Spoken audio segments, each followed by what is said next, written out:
불교로 본 기독교, 율법론, 분노와 복수의 잣대. 안녕하셨습니까? 휴암입니다. 지난번에는 지옥에 관해 말씀드렸습니다. 이번에는 기독교의 율법과 불교의 계율은 어떤 차이가 있는지에 대해 말씀드리겠습니다. 기독교의 율법인 십계명은 크게 기독교의 신 여호와와 관련된 계명과 인간과 관련된 계명으로 나뉩니다. 첫째는 나 외에 다른 신들을 두지 말 것, 둘째는 우상을 만들지 말고 절하지 말며 섬기지 말 것, 셋째는 여호와의 이름을 망령되이 일컫지 말 것, 넷째는 안식일을 기억하며 거룩히 지킬 것, 다섯째는 부모를 공경할 것, 여섯째는 살인하지 말 것, 일곱째는 간음하지 말 것, 여덟째는 도둑질하지 말 것, 아홉째는 이웃에 대하여 거짓 증거를 하지 말 것, 열째는 이웃의 소유물들을 탐하지 말 것입니다. 이 가운데 앞에 첫 번째에서 네 번째 계명까지가 신과 인간의 관계를 밝힌 것이며 나머지는 인간과 인간의 관계를 밝힌 것입니다. 그런데 10개의 계명 가운데서 신과 관련된 계명이 4개나 차지하고 있다는 사실은 그만큼 기독교가 인간을 위해 존재하는 종교가 아니라 신을 위해 존재하는 종교라는 것을 말해줍니다. 기독교 10계명에서 또 한 가지 주목해야 할 부분이 있다면 계명이 글자 그대로 명령의 성격을 지니고 있다는 점입니다. 명령이란 지키면 무사하지만 어기면 그에 따른 벌을 받습니다. 신이 볼 때 인간은 타락한 존재로 언제든지 신을 배신할 속성들을 지니고 있으며 악을 행할 가능성이 있습니다. 그렇기 때문에 신은 인간들에게 법령을 내세웁니다. 이를 어길 때에는 가차없이 징벌을 내려 신의 두려움을 알게 하고 이로써 인간 세상의 질서를 바로잡으려 합니다. 특히 여호와 신은 인간과 인간 사이에 지켜야 할 계명을 어기는 것보다 인간이 신과의 관계에 대한 계명을 어길 때 더욱 혹독한 형벌을 내립니다. 그 형벌은 현생에서만이 아닌 목숨을 버리고 난 후에도 지속되어 계명을 어긴 자는 살아서나 죽어서나 고통을 받게 됩니다. 구약성서에는 신의 명령을 지키지 않은 인간들에게 신이 어떤 형벌을 내렸는지에 대해 자세히 언급되어 있습니다. 내용 속에는 세상을 창조했다는 신의 사랑과 용서의 모습은 찾아볼 수 없고 그야말로 분노와 복수로 얼룩진 무자비하고 야만적인 모습만이 있습니다. 그런데 신이 이와 같은 계명을 인간들에게 내린 이유는 구원의 수단으로 삼게 하려 했기 때문은 아닙니다. 왜냐하면 이 계명은 신의 뜻을 깨닫고 죄를 인식하며 신을 믿음으로써 구원을 얻게 하려는데 목적이 있기 때문입니다. 물론 형식적으로 보면 율법은 구원의 조건이 되지만 실제에 있어 율법을 통한 구원은 이루어지기 힘듭니다.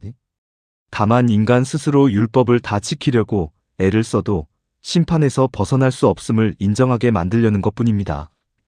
기독교론자들의 주장에 따르면 애초에 신이 율법을 정할 때 인간들이 율법을 제대로 지킬 것이라는 기대를 하지 않았다고 합니다.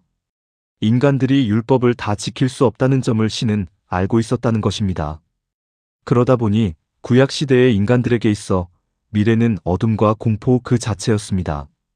그런데 참으로 이렇게 절망적이기만 한 인간들에게 하나의 큰 빛이 나타나게 됩니다. 그것은 다름 아닌 예수의 출현입니다. 예수는 인간들에게 지금까지의 율법으로는 구원을 받을 수 없으며 인간들이 구원을 받을 수 있는 길은 오직 자신을 믿음으로써 가능하다고 선포합니다. 이른바 율법 시대가 끝나고 복음의 시대가 열린 것입니다. 하지만 그렇다고 해서 과거의 율법이 파기된 것은 아닙니다. 예수가 내가 율법을 폐하러 온 것이 아니요 완전케 하려 함이로다라고 마태복음에서 말하고 있듯 기독교의 율법은 예수를 통하여 신의 구원을 받는 길로 한층 승화됩니다. 율법과 예수에 대한 믿음 사이에 그 중심을 차지하는 것은 예수에 대한 믿음입니다. 오늘날 기독교가 계명을 중시하지만 이를 어기는 것에 대한 강박관념이나 불안감이 그리 크지 않은 이유는 예수를 믿고 회개하면 계명을 어긴 죄는 용서받을 수 있다고 믿기 때문입니다. 기독교와 마찬가지로 불교에도 인간들이 지켜야 할 도덕적 규범이 있는데 그것이 계율입니다. 계율이란 계와 율을 합친 용어로 그 의미와 성격이 서로 다릅니다. 개는 지악수선, 즉 악을 그치고 선을 닦는다는 의미로 그 적용 범위가 모든 불교도들에게 미칩니다. 율은 승가의 규범으로 적용 범위도 출가 수행자에게만 한정됩니다. 주목해야 할 것은 출가 수행자들에게 개는 그대로 율의 성격을 띠고 있어 개를 깨뜨리면 그대로 율을 깨뜨리는 구조라는 점입니다. 그런데 개와 율 가운데서 핵심이 되는 것은 개입니다. 율은 출가 교단의 유지와 질서 그리고 출가 수행자들의 품격을 위해 제정된 것이지만 개는 인간 자신의 공덕과 이익을 지키기 위해 제정되었기 때문입니다. 따라서 기독교의 10계명에 해당하는 불교의 계명을 논한다면 율은 빼놓고 개만 가지고 이야기해야 어울립니다. 불교의 계에는 근본오계와 팔관계, 그리고 보살계가 있으며 그중 가장 기본이 되는 계는 오계입니다. 오계는 기독교의 10계와 견줄 만큼 모든 계의 기본이 됩니다. 오계란 살아있는 목숨을 해치지 말 것, 남이 주지 않는 물건을 취하지 말 것, 삿된 음행을 하지 말 것, 거짓말을 하지 말 것, 술을 마시지 말 것입니다. 그런데 불교의 계가 기독교와 다른 특징은 첫째 명령적 성격을 띠지 않는다는 점입니다. 부처님이 제정한 계는 인간들이 반드시 지켜야 할 생활 규범이기는 하지만 기독교처럼 위에서 아래를 향해 내리는 상명하달의 권위적인 모습은 없습니다. 둘째, 사람들이 계율을 깨뜨릴 때에 이를 심판하는 것은 부처님이 아니라 법이라는 점입니다. 기독교의 신은 인간들이 자신이 정한 원칙을 지키지 않으면 그에 따른 벌을 내립니다. 그러나 부처님은 인간을 심판할 수 있는 위치에 있지도 않고 인간의 죄를 누가 심판할 수도 없다고 봅니다.